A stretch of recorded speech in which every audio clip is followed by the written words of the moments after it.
Welcome to my YouTube channel.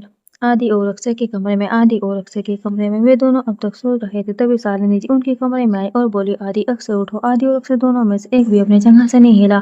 तभी शालिनी जी ने कहा, ठीक है मत उठो, मैं मर्तनजय को बुला कर लाती हूँ, अभी वही तुम्हें उठाएगा। मर्तनजय का नाम सुनकर वे दोनों हमसे उठ बैठ गए और आदि ने कहा, नहीं मोम, आप भाई को नहीं बुलाएगी, आपको नहीं पता कल उन्होंने हमसे कितना काम कराया है। अक्षय बोला, हाँ मोम, हम बेचारे, इसने कभी काम देखा भी नहीं, कल उन्होंने कितना ज्यादा काम किया, पता भी है आपको। उन दोनों की बातें सुनकर शालिनी जी को गुस्सा आ गया। वे बोली, तो क्या हो गया, उसने जो किया बिल्कुल सही किया। तुम दोनों पूरे दिन घर पर पड़े रहते हो, अच्छा ही होगा कि तुम दोनों ऑफिस जाओ। मर्तनजय ने कुछ गलत नहीं किया, इसलिए मेरे सामने चालाक बनने की कोशिश तो करना भी मत। शालिनी जी की बात सुनकर उन दोनों का मुंह बन गया। वे जानते थे कि इस घर में कोई ऐसा नहीं है जो मर्तनजय के खिलाफ जाए, इसलिए फिलहाल तो उन्हें मर्तनजय नाम की तलवार से कोई नहीं बचा सकता। वे दोनों लटके हुए चेहरों के साथ बाथरूम की तरफ चले गए। शालिनी जी अपना सर हिलाते हुए उन दोनों के कमरे के नीचे की तरफ आने लगी। तभी उसे माही नजर आई, जो मंदिर की किचन की तरफ जा रही थी। किचन में माही साड़ी के पल्लू को अपनी कमर में अटकाकर सबके लिए ब्रेकफास्ट बना रही थी। वहीं पीछे खड़ा नामजीन से बस उसे देखे जा रहे थे। उनमें से एक शेफ ने कहा, मैडम आप ये सब रहने दीजिए, हम कर लेंगे,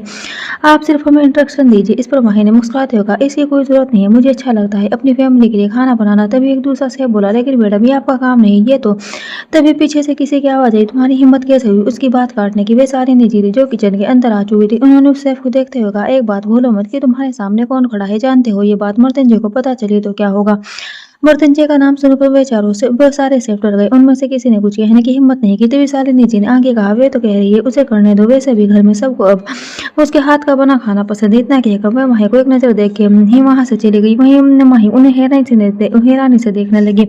फिर उन शेफ को जो अब भी डरे हुए थे। माही ने कुछ कहना ठीक ना समझा और चुपचाप अपना काम करने लगी। सुबह का वक्त शालिनी जब किचन से बाहर आती है तो उसे निर्मल जी मिल गई, जो उसे देखकर मुस्कुराए जा रही थी। दरअसल यह किचन में जो हुआ वे सब देख चुकी थी और उसे माही की तरफदारी करता देख उनके होठों से मुस्कान जाने का नाम ही नहीं ले रही थी।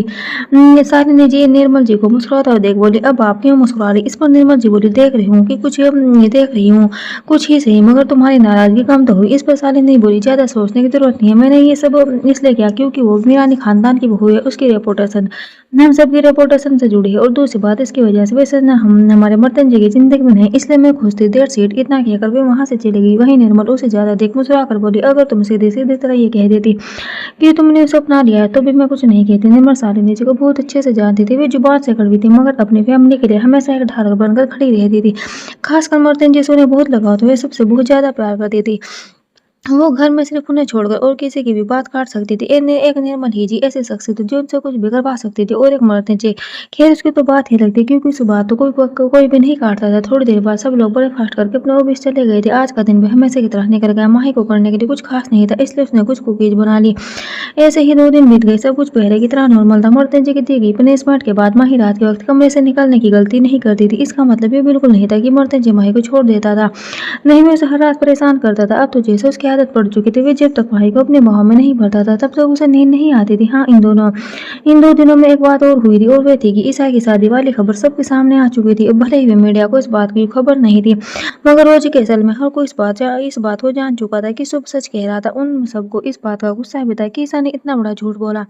निर्मल खुद को माही का गुनहगार समझ रही थी, मगर माही के मन में किसी के लिए भी कोई गलत फीलिंग नहीं थी। हाँ, वे अपने भाई के लिए दुखी थी, लेकिन फिर भी किसी के लिए कोई गलत नहीं सोच रखती थी।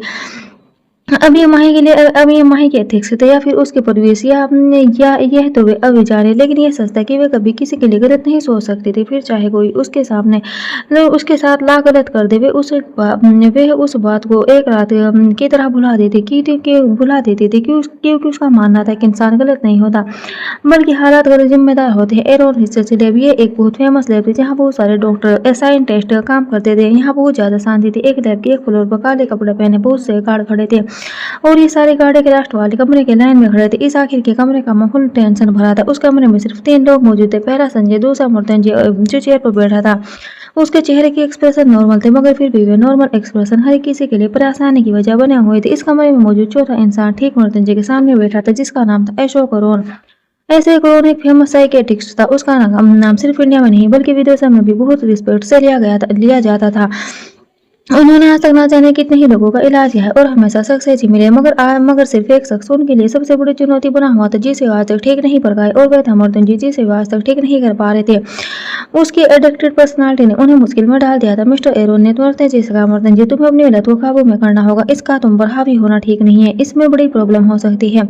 वह बड़ी मुश्किल से चंद शब्दों को अपने गले से निकाल पा रहे थे। उन्हें मर्दन जी से सबसे ज्यादा डर लगता था। ऐसा नहीं था कि मर्दन जी उन्हें डराता था, बल्कि वो तो अक्सर उनके सामने शांत ही रहता था, मगर फिर भी डॉक्टर एरोन खुद को घबराने से खुद को रोक नहीं पाते थे। और इसमें उन्हें सबसे ज्यादा डर मर्दन की नीली आंखों से लगता था, जैसे वो आंखें उन्हें खाने के लिए तैयार बैठी हो।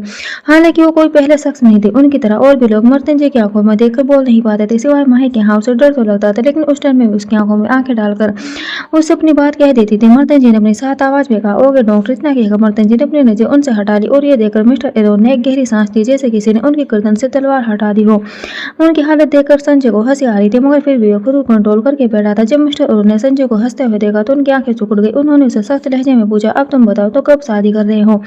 कोई लड़की पसंद आई या नहीं? शादी के बारे में सुनकर संजय की हंसी गायब हो गई। वो उसे घूरते हुए बोला, मिस्टर अरुण, ना ये तो ये घर है और ना ही मैं अभी आपका बेटा हूँ। यहाँ मैं एक बिजनेस पार्टनर की हैसियत से आया हूँ। इस पर मिस्टर अरोन ने अपने दांत पीसते हुए कहा, चुप करो नालायक। देखो अपने दोस्तों को, और उसने शादी भी कर ली, और एक तुम हो जो अभी तक कुंवारे ही घूम रहे हो। फिर भी मर्दन जी से बोले, मर्दन जी, अब तुम्हें उसे समझाओ, और हाँ, तुम भी अभी घर पर आओ अपनी वाइफ को लेकर, या फिर हमें ही बुला लो। वैसे हमने सुना है तुम्हारी भाई बहुत अच्छा खाना बनाती है। आगे हम भी तो देखे। कहते कहते उनकी बातें गले में ही अटक गई, क्योंकि मर्दन जी अपनी नजर उठाकर उन्हें देखने लगा। वो धीरे से मुस्कुराते हुए बोले, कोई बात नहीं, जब तुम्हारा मन हो तब बुला लेना। अच्छा, अब मुझे एक जरूरी काम है। इतना कहकर वे जल्दी से उस रूम से बाहर आ गए, और एक लंबी और एक गहरी सांस लेकर बोले, पता नहीं इसकी बेबी इसको कैसे झेलती होगी बेचारी। कुछ देर बाद मर्दन जी और संजय वहां से कंपनी के लिए निकल गए। शाम का वक्त, अक्षय और आदि दोनों आकर सोफे पर बैठ गए। उनकी हालत इस वक्त बिल्कुल अच्छी नहीं थी। उन दोनों के चेहरे लटके हुए थे, बाल बिखरे हुए थे। इन 2 दिनों में उनसे मर्दन जी ने बहुत काम करवाया था, और सिर्फ उनसे नहीं बल्कि अनिकेत का भी यही हाल था। वे तीनों यही सोच रहे थे कि पनिशमेंट नाम कहकर तो इतना काम कराया, अगर पनिशमेंट दे होती तो वो कितना काम करना पड़ता। माही किचन से बाहर आकर उन दोनों को देखते हुए बोली, क्या हुआ आप दोनों को? आप ठीक तो है ना? इस पर आदि और अक्षय उससे बोले, पूछिए मत भाभी, आपके पति ने कितना काम करवा करवा के हमारे गद्दे से भी बुरी हालत कर दी है। उन्हें हम मासूमों पर जरा भी तरस नहीं आता। माही उन दोनों की बातें सुनकर मुस्कुराने लगी, फिर 2 गिलास में पानी लाकर उन दोनों को देकर बोली, तो आप मना कर दीजिए कि आप इतना काम नहीं कर सकते। इस पर आदि पानी पीकर बोला, आप नहीं जानते, उन्हें बहुत खड़ूस है भाई, अगर ना कहा तो रात भर काम करने की पनिशमेंट दे देंगे। ठीक उसी वक्त विमान भी वहां आ गया। उसने उन दोनों की बात सुनी थी। वे वहां कर बोला, इन दोनों की बातों पर यकीन मत करो माही, ये दोनों एक नंबर के कामचोर है। माही विमान को देकर उसके लिए पानी ले आई। विमान ने उसके हाथ में गिलास लेकर थैंक यू कहा, फिर वहीं सोफे पर बैठकर पानी पीने लगा। वहीं आदि और अक्षय विमान को मुंह बनाकर देख रहे थे। तभी माही उन दोनों को देखकर बोली, अच्छा अब आप दोनों फ्रेश होकर आए, मैं आपके लिए खाना लगा देती हूँ। आज सब कुछ आप दोनों की पसंद का बनाया है। माही की बात सुनकर उन दोनों की आंखों में चमक आ गई। वे माही के गले लगते हुए बोले, थैंक यू भाभी, आप बहुत अच्छी है।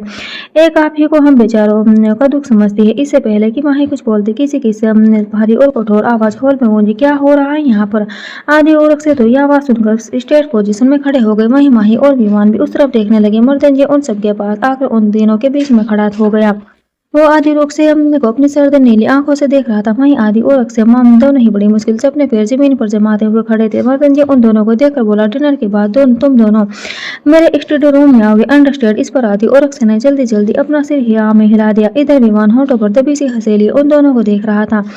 वह जानता था कि ये सब माही को गले लगाने का अंजाम है। मर्दन जी अपनी चीजों को अपने भाइयों से भी शेयर नहीं करता था। ऐसा नहीं था कि वह उनसे प्यार नहीं करता था, वो अपनी फैमिली को बहुत मानता था, मगर फिर भी अपनी चीजों को लेकर उसकी पोजीशन ऐसी अलग थी। मर्दन जी की बात खत्म हुई तभी माही उसके लिए पानी का गिलास ले आई।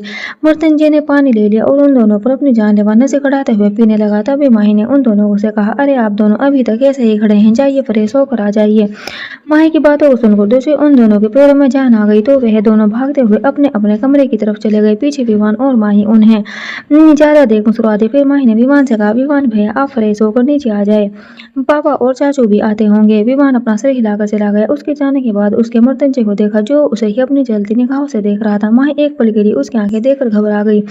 और कुछ कहने को हुई उससे पहले मर्तंजय ने उसे अपनी गोद में उठाकर सीढ़ियाँ चढ़ने लगा। इस पर माही घबराते हुए बोली, ये आप क्या कर रहे हैं, मुझे नीचे उतारिए प्लीज। मर्तंजय ने उसकी बात सुनकर भी कुछ रिएक्ट नहीं किया और उसे कमरे में ले आया और उसे नीचे उतारकर अपना कोट उतारने लगा। माही ने एक गहरी सांस लेकर दबे कदमों के साथ कमरे से बाहर जाने लगी तो मर्तंजय ने उसे पकड़ कर दीवार से लगा दिया और उस पर अपनी शर्त नजर डाली। माही घबराकर उसे देखने लगी। तभी मर्तंजय ने अपनी सख्त आवाज में कहा, लगता है तुम अपने काम भूल गई हो। माही जानती थी कि मर्तंजय किस काम के बारे में बात कर रहा था। वह उसके गले से टाई निकालने लगी। मर्तंजय अब भी उसे घूरे जा रहा था। माही उसकी टाई निकालकर साइड हटने लगी। तभी मर्तंजय ने दोबारा उसे दीवार से लगा दिया और उसकी साड़ी के पल्लू को खींचकर निकालते हुए बोला, चेंज दी। इस पर माही की आंखें बड़ी हो गई। वो एक हाथ से अपना पल्लू पकड़ते हुए बोली, ये आप क्या कह रहे हैं, मुझे कोई कपड़े चेंज नहीं करने। ये सुनकर मर्तंजय ने पल्लू को खींचते हुए माही को अपनी बाहों में भर लिया और उस की आंखों में देखते हुए कहा, या तो तुम इसे बदलोगी या my choice is your baby. इस पर माही उसे नाराजगी से देखने लगी और बोली, ठीक है छोड़ो, मैं बदल दूंगी। इतना कहकर उसने साड़ी को उठाकर अपने कंधे पर डाला, फिर क्लोजेट की तरफ चली गई। मर्तंजय उसे जाता देख घूरता रहा, फिर वॉशरूम की तरफ चला गया। वही क्लोजेट में माही को उसकी भी हरकत समझ में नहीं आई। वो एक साड़ी निकालकर उसे पहनते हुए बोली, आखिर इनकी प्रॉब्लम क्या है, चाहते क्या है मुझसे। इन्हें बीवी नहीं बल्कि गुलाम की जरूरत है जो हमेशा इनके सामने सर झुकाकर खड़ी रहे। उसने एक ब्लू कलर की साड़ी पहनी थी। अब वह मिरर में देखते हुए ही अपने ब्लाउज की डोरी बांधने लगी मगर उससे बंद नहीं रही थी। तभी मर्तंजय वॉशरूम से बाहर आया। वह भी मिरर के सामने जाकर खड़ा होकर अपने बालों को टॉवल से सुखाने लगा। माही ने उसे देखा और कहा, मेरी डोरियां बांध देगी, मुझसे हो नहीं रहा। मर्तंजय ने अभी तक ब्लैक टी शर्ट और ब्लैक ट्राउजर पहना हुआ था। उसने माही की बात सुनकर टॉवल को सोफे पर फेंका, फिर उसके नजदीक आ जाकर उसकी डोरियां बांधने लगा। माही का ध्यान इस वक्त नीचे जाने पर था, इसलिए उसने मर्तंजय के टच को अभी इग्नोर किया। वहीं मर्तंजय डोरियां बांधने के बाद उसके आसपास दोनों तरफ हाथ रखकर खड़ा हो गया और माही की गर्दन पर अपने होंठ रखकर वहां किस करने लगा। तो माही ने उसकी तरफ घूमते हुए कहा और उसे खुद से दूर करते हुए कहा, हमें नीचे जाना है, डिनर का टाइम हो रहा है। इस पर मर्तंजय ने उसके दोनों हाथों को जो उसके सीने पर रखे हुए थे हटाकर पीछे किया और उसकी कमर को पकड़कर उसके गले पर बाइट करने लगा। माही के मुंह से आह निकल गई। उसने अपने दांत जमाते हुए कहा, तुम्हारी हिम्मत कैसे हुई उन दोनों को गले लगाने की। इस पर माही हैरानी से बोली, ये आप कैसी बातें कर रहे हैं, हमने सिर्फ नॉर्मली हक किया था और वह दोनों तो सिर्फ मेरे भाई जैसे हैं, आप कैसे। इस पर मर्तंजय गुस्से से बोला, भाई जैसे हो या तुम्हारा भाई क्यों ना, तुम किसी को गले नहीं लगा सकती। You will stay from other man standard. इस पर माही उसे अजीब तरह से देखते हुए बोली, क्या आप पागल हो गए हैं। इस पर मर्तंजय बोला, पागल ही तो नहीं हुआ हूँ और कोशिश करना कि तुम्हारे सामने मेरा पागल बाहर आए भी ना, वरना तुम जानते भी नहीं हो बीवी कि मेरा पागलपन तुम्हें किस हद तक तबाह कर सकता है। ये कहते हुए मर्तंजय उसकी कमर को दबा रहा था। उसकी आंखों में इस वक्त कुछ तो अजीब था जो कि छुपा हुआ था। उसने अपनी वाइट वाली जगह पर किस किया, फिर उसके गले पर अपने होंठ फिराने लगा। माही की सांसें उसकी इस हरकत पर तेज हो गई थी। उसने मुश्किल से अपनी सांसों को कंट्रोल करते होगा, इससे ज्यादा भी कुछ बाकी रह गया है क्या। इस पर मर्तंजय ने उसे देखा, फिर उसके होठों पर अपना अंगूठा फिराते हुए कहा, गहरी आवाज में कहा, मैं मजाक नहीं कर रहा हूँ बीवी, आगाह कर रहा हूँ। इतना कहकर वो कमरे से बाहर आ गया। वहीं माही मुंह बनाते हुए खुद को मिरर में देखकर ठीक करने लगी। माही जब नीचे आई तो उसे बीच में साले नीचे मिल गई। वो उसे देखकर बोली, तुम सुबह कुछ और पहनी थी ना, फिर चेंज क्यों की। माही उनका सवाल सुनकर हड़बड़ा गई। उसे समझ नहीं आया कि वे क्या बोले।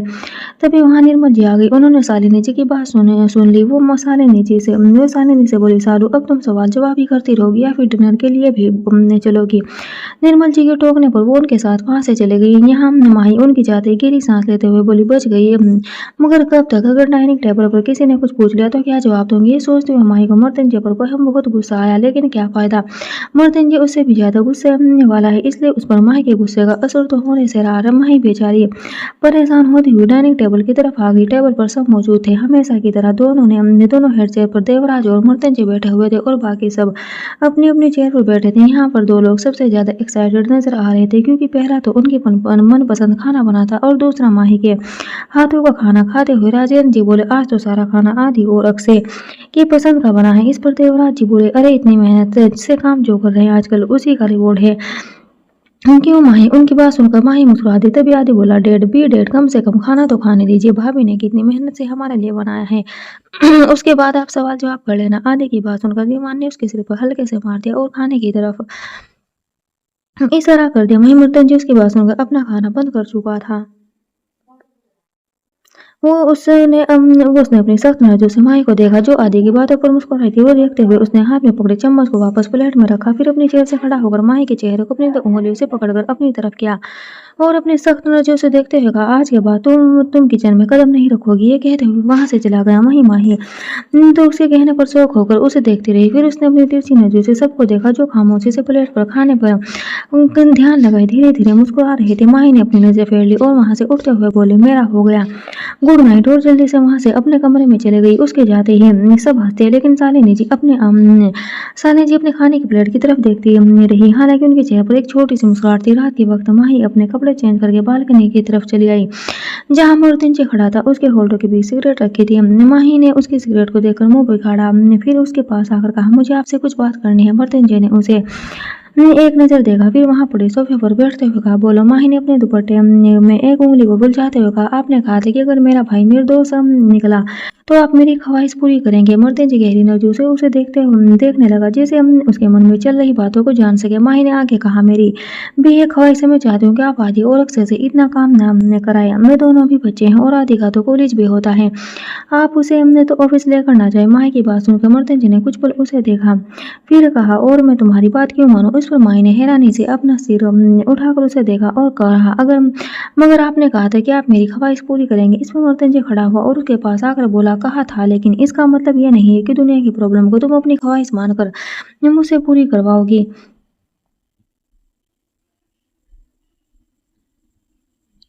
इस पर माही ने धीरे से कहा, लेकिन वे तो आपके भाई है ना। इस पर मर्तुंजय ने कहा, सही कहा, वह मेरा भाई है। मैं उसके साथ क्या करता हूँ वह मेरा पर्सनल मैटर है। इसमें तुम्हें इंटरफेयर करने की जरूरत नहीं है। बेहतर होगा कि तुम मेरा भाई और उनके मामलों से दूर रहो। माही को उसकी बात बिल्कुल भी अच्छी नहीं लगी। उसने कहा, आपके भाई भी मेरे कुछ लगते हैं। माही को खुद की बात न मानता देखकर मर्तुंजय ने गुस्से उसकी बाजू को पकड़ते हुए कहा, वो तुम्हारे कुछ नहीं लगते, तुम्हारा सिर्फ मुंह से रहता है, वे भी कुछ महीनों का। उसके बाद तुम अपने रास्ते और मैं अपने। मर्तुंजय की बातें माही के दिल में चाकू की तरह वार कर रही थी। वे उसे अपनी नम आंखों से देखने लगी। मर्तुंजय को उसके आंसू से ज्यादा फर्क नहीं पड़ रहा था क्योंकि इस वक्त वे बहुत गुस्से में था।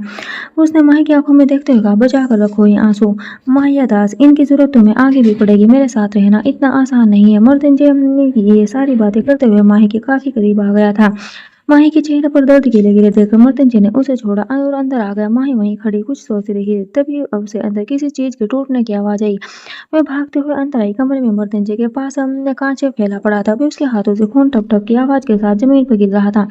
माही ने हैरानी से मर्तुंजय को देख रही थी जिसके चेहरे पर दर्द की एक सेकंड भी नहीं थी। वह गुस्से भरी लाल आंखों से माही को देख रहा था जहाँ जैसे मानो उसे निकल ही जाएगा। माही ने पहले कांच को देखा, फिर उसे वे धीरे धीरे कदम लेते हुए उसके पास आई और उसका हाथ पकड़कर बोली, इधर आइए। मर्तुंजय अपनी जगह से हिला तक नहीं। मैं तो माही ने उसे अपनी नम आंखों से देखते हुए कहा, प्लीज, खून बहुत बह रहा है, मुझे फर्स्ट एड करने दीजिए। इतना कहकर वे मर्तुंजय को अपने साथ ले जाने लगी। उसने भी उसे बेड पर बिठाया, फिर ड्रॉर में से फर्स्ट एड किट निकालकर खुद भी बेड पर बैठ गई। किट में से कॉटन और स्प्रिट लेकर वो उसका जख्म साफ करने लगी। माही के आंसू लगातार बह रहे थे। उसकी छोटी सी नाक लाल हो गई थी। उसे तकलीफ हो रही थी मर्तुंजय का जख्म देखकर, लेकिन क्यों ये वही इंसान था जिसने उससे जबरदस्ती शादी की थी और बेवजह उसके भाई पर इल्जाम लगाया। उसे तो इस शख्स से नफरत करनी चाहिए थी, लेकिन ऐसा कुछ नहीं था, बल्कि उसे तो मर्तुंजय के जख्मों से फर्क पड़ रहा था। मर्तुंजय माही को लगातार देख रहा था। वह कितने ध्यान से उसकी चोट को साफ कर रही थी। सालों बाद कोई था जो उसकी ऐसे केयर कर रहा था। उसने तो बहुत पहले ही ये सब को खुद से दूर कर दिया था। एक घर में रहते हुए भी कोई सालों तक उनसे नहीं मिलता था। इससे पहले भी उसे ऐसी चोट लगी थी, मगर तब भी उसने किसी को अपने जख्म नहीं दिखाए, अपनी माँ को भी नहीं। मगर आज ना चाहते हुए भी कोई उसका हमदर्द बन रहा था। माही ने उसके जख्म साफ करके उस पर बैंडेज कर दी और फिर मर्तुंजय को देखते हुए वहां से आवाज में कहा, दर्द तो नहीं हो रहा। मर्तुंजय जो माही को देख रहा था, उसके ना जाने दिमाग में क्या चल रहा था। उसने अपने हाथ में लगे बैंडेज को बेदर्दी से हटाया और माही को खींचकर अपने करीब कर लिया।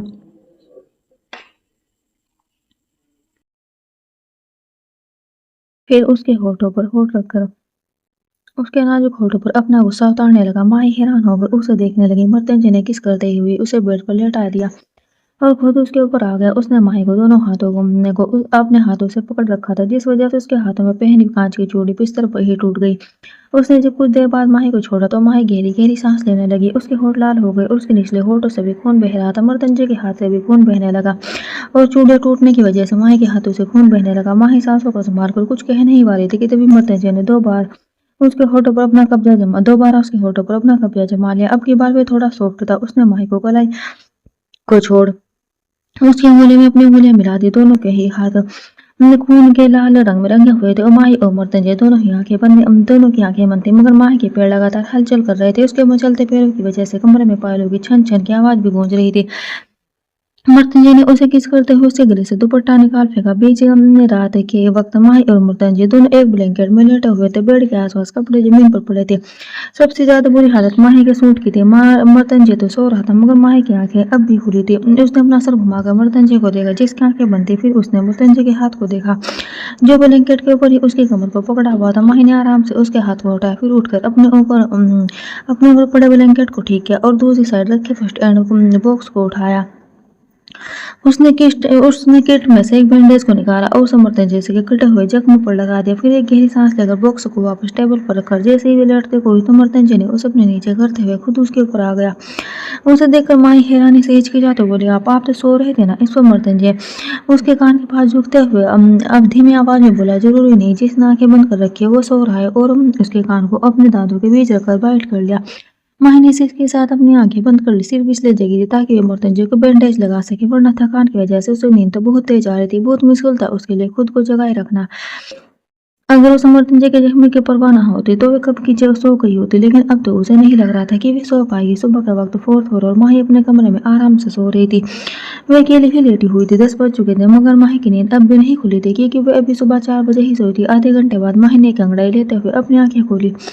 उसने चारों तरफ देखा, फिर वह झट से उठकर बैठ गई। माही की नजरें खुद ब खुद ही घड़ी की तरफ चली गई। टाइम देखकर माही की आंखें हैरानी से बड़ी हो गई। वो खुद से बोली, इतना टाइम हो गया और मैं उठी नहीं है दुर्गा माँ, अब क्या करूं? नीचे सब क्या सोच रहे होंगे? माही जल्दी से उठी और बाथरूम की तरफ चली गई। थोड़ी देर बाद उसने एक पिंक कलर की साड़ी पहनी थी। वह तैयार होकर सोफे पर बैठ गई। माही खुद में बिना कुछ ना कुछ बोले जा रही थी, अब क्या करूं, कैसे नीचे जाऊं? अगर चाची नीचे हुई तो सब में मुझे ताने में वो मारेगी, मगर पूरे दिन कमरे में तो नहीं बैठ सकती, नीचे तो जाना ही पड़ेगा। आखिर में परेशान होकर माही कमरे से बाहर आ जाती है और सीढ़ियों से नीचे उतरने लगती है। सोफे पर बैठी शालिनी और निर्मल आपस में कुछ बातें कर रही थी। वे दोनों जब माही को आते हुए देखती है तो एक दूसरे की तरफ अपनी नजरें नीचे कर लेती है। माही की नजरें अभी उन दोनों पर ही नहीं पड़ी थी। वह वहां से किचन की तरफ जाने को थी, तभी शालिनी जी की आवाज उसके कान में पड़ी, तो तुम्हारी सुबह हो ही गई। पहले नाश्ते के वक्त तब तक उठ जाती थी, मगर अब लगता है दोपहर के खाने के वक्त ही उठा करोगी। उसकी बातें सुनकर माही स्ट्रेट पोजीशन में खड़ी हो गई। वह घबराते हुए नीचे देखने लगी। शालिनी जी की बात उसे काफी शर्म आ रही थी। वह मन ही मन कहे जा रहे थे कि आपका बेटा ही सोने नहीं देता, इसमें मैं क्या करूं? वहीं निर्मल जी सोफे पर बैठी सब एंजॉय कर रही थी। शालिनी जी ने माही को नीचे सिर देख कर कहा, अब खड़ी क्या हो, जाओ जाकर नाश्ता करो। इस पर माही सिर हिलाकर डाइनिंग टेबल की तरफ जाने लगी। तभी दरवाजे से किसी ने आवाज दी, माही। माही ने दरवाजे की तरफ देखा, वहां उसका छोटा भाई और उसके दादाजी खड़े थे। उन दोनों को देखकर माही के चेहरे पर एक लंबी मुस्कुराहट आ गई। वे भागते हुए वहां गई और अपने दादाजी के गले लगते हुए बोली, दादू आप? उसके दादाजी बोले, हम ममामी अमार में के माना कैसी है मेरी बेटी? इस पर माही उनसे अलग होकर मुस्कुरा कर बोली, आमी छुपा मैं अच्छी हूँ। उन दोनों की बातें शुभ को तो समझ आ रही थी, मगर निर्मल और शालिनी को उनकी एक भी बात समझ में नहीं आ रही थी। उसके दादाजी माही को छोड़कर निर्मल और शालिनी जी के पास जाकर खड़े हो गए। वहीं दादी शुभ से मिलने वहीं माही शुभ से मिलने लगी। दादाजी निर्मल और शालिनी जी को देखकर उन्हें बोले, नमस्कार। निर्मल और शालिनी जी ने भी उन्हें नमस्ते किया। फिर निर्मल जी बोली, अंकल जी आप बैठिए ना, पहली बार हमारे घर आए। इस पर दादू ने मना करते हुए बोले, नहीं इसकी कोई जरूरत नहीं है बेटा, दरअसल मैं यहाँ माही को लेने आया था। उसके पग फेरे की रस्म के लिए हमारे यहाँ ये रस्म बहुत जरूरी होती है, वरना लड़कियां अपने मायके नहीं जा सकती। इस पर निर्मल जी ने मुस्कुराते हुए कहा, यह तो अच्छी बात है। वैसे माही पर आपका पहला हक है। दादाजी उनकी बात सुनकर खुश हो गए। तभी उन्होंने सबको कुछ इशारा किया तो सब बाहर गया और कुछ सामान अंदर लेकर आ गया और उसे टेबल पर रखकर वापस माही के पास जाकर खड़ा हो गया। टेबल पर रखा सामान देखकर निर्मल और शालिनी जी की आंखें हैरानी से बड़ी हो गई। रोज के ऐसे वहां पर बहुत सारे गिफ्ट रखे हुए थे। सबसे ज्यादा गहनों के सेट थे, जिसमें कुछ गोल्ड तो कुछ डायमंड की ज्वेलरी रखी हुई थी। दादाजी ने वे सामान देते हुए कहा, ये माही की माँ के गहने तो उन्होंने माही की शादी के लिए रखे थे, और ये आपकी फैमिली के लिए कुछ गिफ्ट। निर्मल जी ने मुस्कुराते हुए उनके सारे गिफ्ट को ले लिया, लेकिन अब भी उनके मन में बहुत सारी बातें चल रही थी। शालिनी जी भी इतना सामान देकर कुछ सोच रही थी। उन्हें पता था कि माही एक मिडिल क्लास फैमिली से है, फिर उनके पास डायमंड की ज्वेलरी कैसे? वहीं माही अपनी माँ के गहना देकर इमोशनल हो गई। शुभ वहां पर चुप पड़ा था, क्योंकि ये लोग पसंद नहीं थे, क्योंकि इन सब की वजह से उनकी उसकी बहन को कितना सफर करना पड़ा था। जाते वक्त दादाजी ने उन्हें बातों बातों में एक और रस्म के बारे में बता गए थे जिसमें मर्तनजी को उनके घर आना होगा। निर्मल जब भी उन्हें हाँ कर चुकी थी, कुछ देर बाद दादाजी और शुभ माही को लेकर चले गए। उनकी दादी ने माही का बहुत अच्छे से वेलकम किया। माही को वापस अपने घर आकर बहुत अच्छा लगा। आज उसका पूरा दिन शुभ और दादू दादी के साथ ही गुजरा। वहाँ मर्तनजी दिन में किसी काम से लोनावाला गया हुआ था और कल रात ही वापस आने वाला था। उसे घर की कोई खबर ही नहीं थी। रात का वक्त वहीं सालिनी जी अपने कमरे में किसी से फोन पर बात कर रही थी। कोई भी चीज छूटनी नहीं चाहिए, मुझे माही याददाश्त की पूरी इन्फॉर्मेशन चाहिए। इतना कि अगर उन्होंने फोन काट दिया और खुद से कहा तुम वैसी नहीं हो जैसी मैं सोच रही थी, कुछ तो हुआ तुम्हारे पास ना, और मैं ये पता करके रहूंगी। सावंत मिला। मुकुल सावंत और मेघा सावंत संजना के कमरे में मौजूद थे। मेघा जी रोते हुए संजना का सिर हिला रही थी और वहीं मुकुल सावंत अपने सिर पर हाथ रखकर बैठे हुए थे। भले ही मर्तन जी ने उन्हें जिंदा छोड़ दिया था, मगर उनकी हालत किसी भिखारी से भी ज्यादा बुरी थी, और सबसे ज्यादा संजना की, क्योंकि वो अक्सर रात को सो नहीं पाते थे। मर्तन जी का डर उसके जहन में बस चुका था। वे अक्सर रोज सोते हुए डर से चीख पड़ती, फिर उसे संभालना मुश्किल हो जाता था। सावंत जी किसी सोच में बैठे थे, तभी उनके फोन पर किसी का कॉल आया। सावंत जी ने जब नंबर देखा तो वे गुस्से से भर उठे। उन्होंने फोन को कान से लगाया और कहा क्या प्रॉब्लम है तुम्हें? मैंने कहा ना कि मुझे मर्तन जी और उसकी बीवी से अब कोई मतलब नहीं है। तभी उधर से किसी ने कुछ कहा तो मुकुल सावंत गुस्से से बोली मेरी गलती थी जो मैंने तुम्हारी बात मानी और उस मर्तन जी से जाकर बैठ गया। अब देखो मुझे, उसने मुझसे मेरा सब कुछ छीन लिया। मेरी इकलौती बेटी की क्या हालत कर दी उसने। देखो अब मैं तुम्हारा और साथ नहीं दे सकता, लेकिन अगर तुमने मुझे मजबूर किया तो मैं तुम्हें एक्सपोज करने से नहीं चूकूंगा। नहीं चूकों को नहीं, समझ गई। कहते हुए उसने फोन काट दिया और मेघा जी से कहा पैकिंग कर लो, हम लोग आज रात यहाँ से निकल रहे। इस पर मेघा जी ने परेशान होकर कहा लेकिन हम जाएंगे कहाँ? तो मुकुल सावंत ने कहा चले जाएंगे कहीं भी, मगर यहाँ नहीं रहेंगे। मैं उन दोनों से ही बचना चाहता हूँ। रोजी कैसल सभी अपने कमरे में सो रहे थे, तभी रोज कैसल में कई सारी कार आकर होगी। ब्लैक कार से और कोर्ट में ब्लैक कलर के और गेट में मर्तनजी बाहर आया। वह हॉल से होता हुआ अपने कमरे में चला गया। कमरे में उसकी सबसे पहले नजर बेड पर गई जो खाली था। उसकी साफ सुथरी पेट से बता रही थी कि इस पर कोई भी नहीं लेटा था। मर्तनजी की नीली आंखें सख्त हो गई। उसने बालकनी, वॉशरूम, टेरिस पर हर जगह चेक किया, मगर माही उसे कहीं नहीं मिली। धीरे धीरे मर्तनजी का गुस्सा बढ़ता जा रहा था, क्योंकि रात के 1 बज रहे थे। जाहिर माही को घर पर ही होना चाहिए था। उसने माही को फोन करने का ट्राई किया, लेकिन तभी उसे याद आया कि माही के पास तो फोन ही नहीं है। तो उसने किसी और को फोन किया और कहा माही की लोकेशन बताओ मुझे अभी की। अगर उसने फोन काट दिया, थोड़ी देर बाद ही उसके फोन पर एक मैसेज आया, जिसे देखकर उसकी आंखें सर्द हो गई। उसने गुस्से से फोन को जमीन पर फेंका और टेबल पर एक लात मारकर नीचे गिरा दिया। वे लोनावाला से जल्दी आया, जिसकी वजह थी माही, मगर माही तो अपने घर गई हुई थी। मर्तनजी का गुस्सा अभी उसकी हद से बाहर हो रहा था। उसे इस बात का गुस्सा था कि माही ने उसे कुछ नहीं बताया। वे उसे बिना बताए कैसे जा सकती थी। ये सब सोच सोच कर वह पागल हुआ जा रहा था। उसका चेहरा गुस्से से लाल था, उसकी आंखें भी बेहद खतरनाक दिखाई दे रही थी। वो गुस्से से अपने कमरे से निकलकर जिम की तरफ चला गया। उसे नहीं पता था कि उसे किस बात पर गुस्सा आ रहा था, माही के जाने का या उसके बिना बताए जाने का। लेकिन जो भी हो, एक बात सच थी कि उसे माही से दूर बर्दाश्त नहीं हो रही थी। उसके होठों की खुशबू मर्तनजी को चैन से रहने नहीं दे रही थी, इसलिए वो गुस्से से पागल हो गया था। अगली सुबह मर्तनजी ने पूरी रात जिम में गुजार दी थी, लेकिन फिर भी उसकी आंखों में नींद का एक कतरा भी नहीं था। हाथों में कुछ खुली चीज जो बता रही थी कि उसने पूरी रात क्या किया। मर्तनजी मिरर में देखते हुए अपना कोट पहनता है और अपने कमरे से बाहर आ जाते हैं। मर्तनजी का सख्त चेहरा पहले की तरह चमक रहा था। उस पर थकान का नामो निशान भी नहीं था। वे अभी भी उतना ही एनर्जेटिक रहा जितना कि पहले। वे सीढ़ियों से उतर कर नीचे आया और बाहर की तरफ जाने लगा, तभी पीछे से उसके माँ ने उसे रोका। मर्तनजी कहाँ जा रहे हो? ब्रेकफास्ट रेडी है और हाँ तुम्हें माँ के घर भी जाना है। उनका कोई रिचुअल है जिसमें तुम्हारा जाना इम्पोर्टेंट है। मर्तनजी ने उनकी बात सुनी, मगर कोई जवाब नहीं दिया और वैसे ही वहां से चला गया। पीछे निर्मल जी को समझ नहीं आया कि अचानक उसे क्या हो गया। शांति को डाइनिंग टेबल पर बैठा सब खाना खाते हुए खुशी से बोला वाह दी, कितना टेस्टी पोहा बनाया आपने। मैं तो ऐसा खाना खाने के लिए तरस गया था, सच में आपकी तरह खाना ना कोई नहीं बना सकता। इस पर माही बोली अब बस कर, खाना खाते हैं ना, खाते टाइम बात नहीं करते। इस पर शुभ बोला मुझे पता है। उन दोनों की बोर्डिंग देखकर दादू और दादी मुस्कुरा रहे थे, मगर कुछ सोचकर दादी की मुस्कुराहट कम हो गई। वे दादू से बोली सुनिए, आपको नहीं लगता कि हमें मर्तनजी को सब बता देना चाहिए? वे अब हमारी माही का पति है, उसे भी हमारे पास्ट के बारे में पता होना चाहिए कि क्यों हम एक मिडिल क्लास की जिंदगी जी रहे हैं। इस पर दादू ने कहा नहीं, इसकी कोई जरूरत नहीं है। जो गुजर चुका है उसे गुजरे रहने दो, और जैसा चल रहा है वैसे चल रहा दो। वैसे भी अब यही हमारी जिंदगी है। दादी कुछ और कहना चाहती थी, मगर दादू के सख्त चेहरे को देखकर वे कुछ कह नहीं पाई और एक गहरी सांस लेकर माही को देखने लगी, जो हंसते हुए मुस्कुराते हुए शुभ से बातें कर रही थी। ओसीएफ मर्तनजिप ने केबिन में बैठा था। उसका लैपटॉप खोला हुआ था। सरनजी उसे कोई फाइल देने आया था। वे उसका चेहरा देखकर समझ गया कि मर्तनजी ऐसे अभी कुछ कहना खतरे से खाली नहीं, इसलिए वह फाइल को चुपचाप उसके डेस्क पर रखकर वहां से चला गया। मर्तनजी के केबिन का डोर सेंसर पर काम करता था, इसलिए उसकी मर्जी के बिना केबिन में कोई भी एंटर नहीं कर सकता था। और ये बात संजय बहुत अच्छे से जानता था। अगर मर्तनजी को उसे अंदर न बुलाना होता तो इस चाहे दीवार पर कितना भी क्यों ना सर मार ले, वो अंदर नहीं आने देता। और अगर उसे बुलाना हुआ तो चाहे वो दुनिया के किसी भी कोने में क्यों ना हो, उसे आना ही पड़ेगा। संजय ने बाहर आकर एक गहरी सांस ली और वहां से चला गया। इधर मर्तनजय ने उसके जाते ही वह फाइल उठा ली। तभी उसके फोन पर एक मैसेज आया, जिसे देखकर मर्तनजय की आंखें सर्द हो गई। वह वहां से उठा और अपने केबिन से बाहर चला गया। लगभग 2 घंटे बाद एक बंद पड़ी पुरानी फैक्ट्री के सामने मर्तनजय की कार आकर रुकी, जिसमें से वह बाहर निकला और बेसमेंट की तरफ चला गया। बेसमेंट के अंदर 2 लोगों को बड़ी बेरहमी से मारा जा रहा था। मर्तनजय ने पहले एक नजर उन्हें देखा, फिर विवान को देखा जो वहीं खड़ा था। विवान ने उससे कहा, तुम सही थे, तुम पर काफी दिनों से नजर रखी जा रही और इनके पास कुछ फोटोग्राफ भी है। विमान ने अपने हाथ में पकड़ी तस्वीरें मर्तनजय को दे दी। वे माही की तस्वीरें थी जो कि उसके घर पर ही चुपे से ली गई थी। इन तस्वीरों को देखकर मर्तनजय के जबड़े आपस में भिज गए। वे दूसरा हाथ जो खाली था उसकी मुट्ठी बंधी हुई थी। वे भी इतनी कसकर कि उसके हाथों की नसें चमकने लगी थी। मर्तनजय की नीली आंखों में एक अजीब सी ठंड लगती।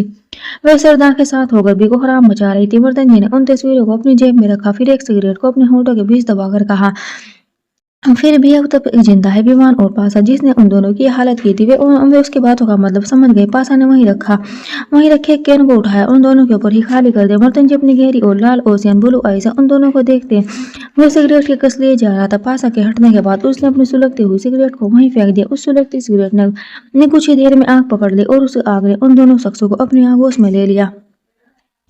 मर्तनजय आराम से खड़ा उन लोगों की चीखें सुन रहा था और विमान ने अपनी आंखें बंद करके अपना सिर हिला दिया। एक ही मर्तनजय था जो लोगों की सोच से दूर था, जिसके बारे में कोई नहीं जानता था। ये चेहरा वहीं से अब तक छुपा हुआ था। ये तो बस मर्तनजय के पागलपन की एक छोटी सी झलक थी। मर्तनजय ने उछलती हुई आग को देखते हुए अपने मन में कहा, अब तुम्हारी बारी है माही याददाश्त। थोड़ी देर बाद मर्तनजय वहां से अपने ऑफिस चला गया। वो पूरे दिन ऑफिस में रहा और रात को भी घर नहीं गया और न ही माही को लेने गया, क्योंकि माही ने एक बार फिर उसके ईगो को चोट पहुंचाई थी। लेकिन उसके बिना वे सो भी नहीं पा रहा था। रोज कैसल अक्सर अभी ऑफिस से वापस आया था, लेकिन वह हमेशा की तरह थका हुआ नहीं था, बल्कि मुस्कुराते हुए आ रहा था, क्योंकि उसे अब इतना ज्यादा काम नहीं करना पड़ता था और आदि को तो ऑफिस आना ही पड़ता था। माही के कहने पर मर्तनजय ने आदि को ऑफिस आने से मना कर दिया था और अक्षय को उसकी काबिलियत के अकॉर्डिंग पोस्ट दे दी थी। इसलिए आदि और अक्षय अब दोनों ही खुश थे और सबसे ज्यादा वे माही के लिए थैंकफुल थे, क्योंकि माही ने उन दोनों से कहा था कि वे मर्तनजय से बात करेगी। शालिनी जी माही के पीछे लग गई, क्योंकि दादू के नहीं तो वो अंदाजा लगा चुकी थी कि माही किसी मिडिल क्लास फैमिली से नहीं आती। दूसरी तरफ मर्तनजय उस दिन के बाद घर से नहीं आता था। वह पूरा दिन कंपनी में ही रहता था। उसका गुस्सा धीरे धीरे पागलपन में बदलता जा रहा था, जो माही के लिए बिल्कुल भी अच्छा नहीं था। उसकी इस पागल की शुरुआत में ही ऑफिस के लोगों के में खौफ का माहौल बना हुआ था। रात को रोकी तो मर्तनजय के सामने ही नहीं जा रहा था। जब तक बहुत जरूरी काम ना हो। मर्तनजय को भी माही की लत लग चुकी थी और कितनी बुरी लत लगी थी उसका पागलपन साफ बयान कर रहा था। वही माही को अपने घर आने की कोशिश थी, मगर उसे मर्तनजय की याद भी आ रही थी। इन 5 दिनों में बहुत कोशिश करते थे कि उसे मर्तनजय की याद ना आए, इसलिए वे खुद को पूरा दिन बिजी रखती, मगर वह भी उसके लिए नामुमकिन सा हो रहा था। घर में माही की उदासी सबको दिखाई दे रही थी। सबको बहुत गुस्सा आ रहा था। उसे मंजूर नहीं था कि उसकी बहन किसी को लेकर उदास रहे। वे उसे खुश करने के लिए लेकर बाहर गया, ताकि कुछ देर ही सही, लेकिन माही का ध्यान भटक जाए। उसका तरीका काम भी कर गया। कुछ देर बाद माही सब कुछ भूल गई। इसी बीच माही की किसी शख्स से टक्कर हुई। माही ने बिना उसे देखे सॉरी कहा और आगे बढ़ गए। वहीं वे शख्स माही को देखता ही रह गया। रात को वे दोनों बाहर से खा कर आए और अपने कमरे में चले गए। माही ने अपने कमरे में आकर दुपट्टे को बेड पर रखा और बालकनी में जाकर खड़ी हो गई। आसमान में चांद को देखते हुए मर्तनजय के बारे में सोचने लगी और बोली, क्या उन्हें भी मेरी याद आती होगी? फिर खुद ही गुस्से से नम आंखों से बोली, नहीं, उन्हें कहाँ मेरी याद आती होगी। अगर आती तो अब तक मुझे यहाँ से ले गए होते। आप सच में बहुत बुरे हैं मीरानी साहब। आपको फर्क नहीं पड़ता मेरी फीलिंग से या मुझसे। ये कहते हुए माही से सकने लगी और बालकनी में चेयर पर बैठे बैठे ही उसकी आंखें लग गई। सुबह का वक्त माही की जब आँख खुली तो उसने खुद को बालकनी में पाया। उसे कल रात की सारी बातें याद आ गई। कैसे वे बालकनी में रोते रोते सो गई। माही एक बार फिर से उदास हो गई और वहां से उठकर कमरे में चली गई। माही नहा धोकर नीचे आई और दादी से बोली, दादी आमी दुर्गा माई तम मंदिर जाची दादी मैं दुर्गा मंदिर में जा रही हूँ। इस पर दादी से हिलाकर बोली, ठीक आचे। माही उनके हाँ सुनते ही दरवाजे की तरफ बढ़ गई। तभी उसकी दादी ने उसे रोकते हुए कहा, माही जा रही है तो दुर्गा माँ को प्रसाद चढ़ा देना, तेरा और मृत्युंजय के लिए बोला। 10 पर माही सिर हिलाकर चली गई। कुछ ही देर में उनका रिक्शा दुर्गा माँ के मंदिर के सामने आकर रुका। माही अपने सिर पर दुपट्टा लेकर मंदिर के अंदर चली गई। दादी के कहने पर उसने प्रसाद चढ़ाया, फिर हाथ जोड़कर दुर्गा माँ की मूर्ति के सामने खड़ी हो गई। माही ने आज ऑरेंज कलर का फ्रॉक सूट पहना था और जैसे वे शादी से पहले पहनती थी वे इस वक्त खिले हुए फूल की तरह लग रही थी। पंडित जी से आशीर्वाद लेकर माही मंदिर से बाहर आई। उसका मन अभी घर जाने को नहीं था, इसलिए वह मंदिर के आसपास घूम रही थी। तभी न जाने कहां से बड़ी रफ्तार में एक बड़ी कार आई और माही को इस कार के अंदर खींचकर तेजी से वहां से लेकर चली गई। कार के अंदर माही बेहोशी की हालत में पड़ी थी।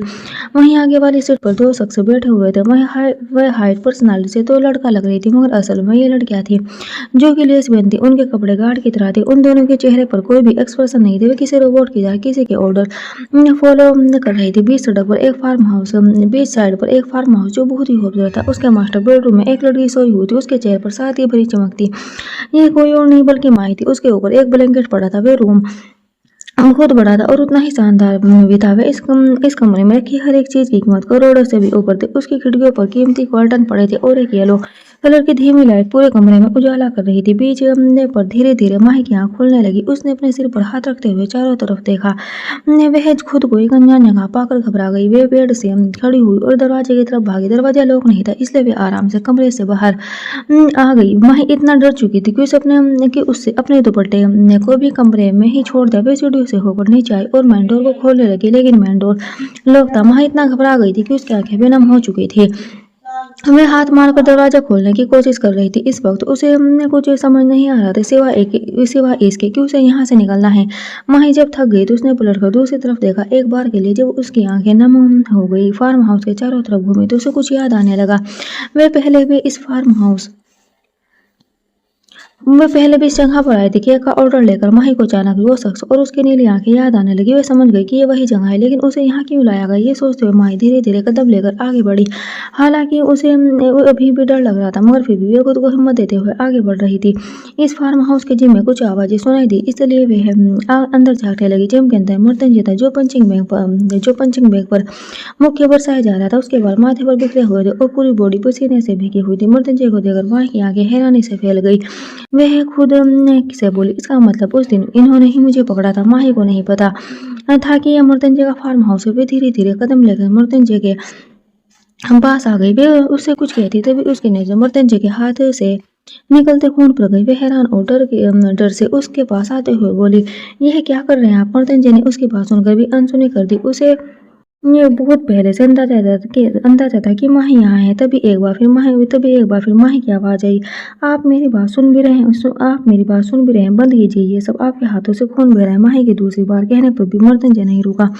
तब माही उस पंचिंग बैग के सामने आकर खड़ी हो गई और मृत्युंजय ने जो उस पर पंच मारने ही वाला था, उसका हाथ माही के चेहरे से कुछ दूरी पर आकर रुक गया। माही ने घबराकर अपनी आंखें बंद कर ली, फिर एक गहरी सांस लेकर अपनी आंखें खोली और मर्तन का हाथ नीचे करते हुए बोली, रुक जाए मीरानी साहब, चोट लगी है हाथों में, चलिए यहाँ से। Thanks for watching, bye bye.